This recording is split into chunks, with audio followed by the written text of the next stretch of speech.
143 million people affected. This is the significant of all the hurricanes coming together at one point in cyberspace. So in addition to going to that website, people are going to have to start looking at, should I put credit freezes on all my credit reports? They need to start being very Would you do that, about watching. sir? Yeah, if you're on the affected list, you should freeze your credit with everybody? Absolutely. Okay, what's that cost and how do you do it? Actually, if you go to the site that the Experian has put out, or Equifax, has put out, they'll show you how to go through, and the FTC and everybody shows you how to do your credit freezes. Go to those sites. Usually it's about $10, to put the freeze on, but I would do that instantly right now for at least the next 60 days, to let this thing play out. So wait a second. You're talking about the next 60 days. This has already been out there for more than 30 days. So is it too late at this point? It may or may not be. A lot of times when this happens, and this is actually a very good question. We've seen a lot of data be held for 4 years. This stuff doesn't go away. Your name, your Social Security number, your date of birth doesn't really expire. So this is great. This is great data that's going to be valuable. This company is offering you insurance for the next year. Is that sufficient? No. That's not. I mean, that is just using an eyedropper to put out a forest fire. That is not going to be sufficient enough. I mean, you're talking. Remember, when the LinkedIn data breach happened, they used passwords 4 years later, including Mark Zuckerberg, to compromise his account. Right. So this data is. I mean, it's going to be out there for. Okay, so news you can use. Let's continue on. What other things should, if you're a viewer right now, concerned about your own security, what should you be doing? Online security.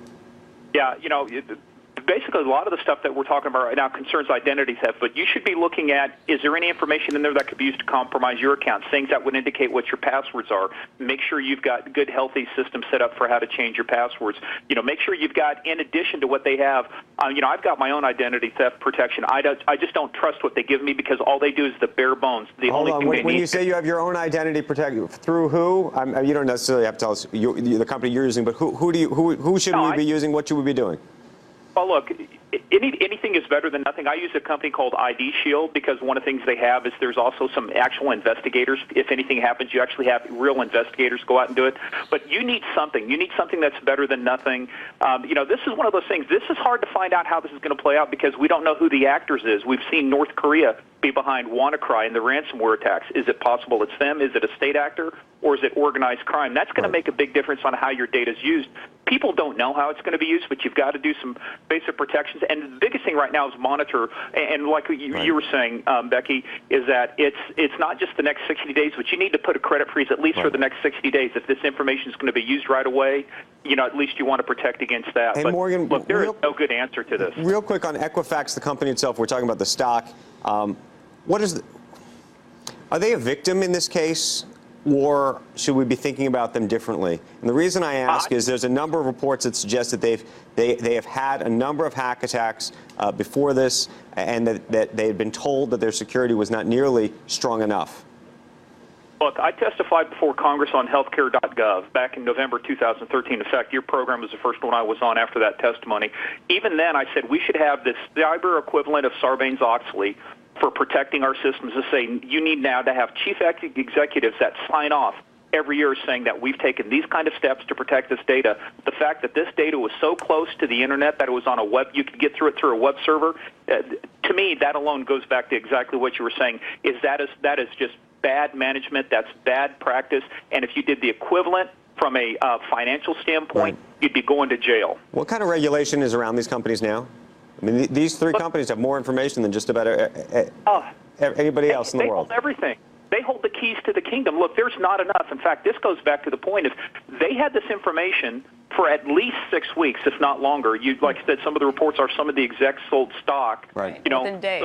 So, do you believe that, by the way? Is it possible that these individuals did not know about this?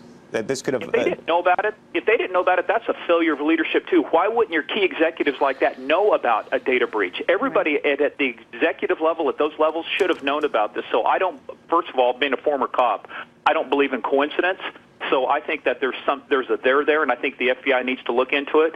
And this is one of those things that it's going to get worse for these guys before it gets better, not just because of the data breach, but because of the actions of the executive, because of the lack of follow-through, like you were saying on these reports, that their security was bad. And why, for heaven's sakes, was 143 million people's data so close to the Internet that all you had to do was exploit a web application? That's like walking into the bank and finding that all the cash is not in the vault, but it's sitting out on the tables in front. That's just bad. Okay, final question. I've been reading about this web application. What was that? And are other companies using the similar web applications?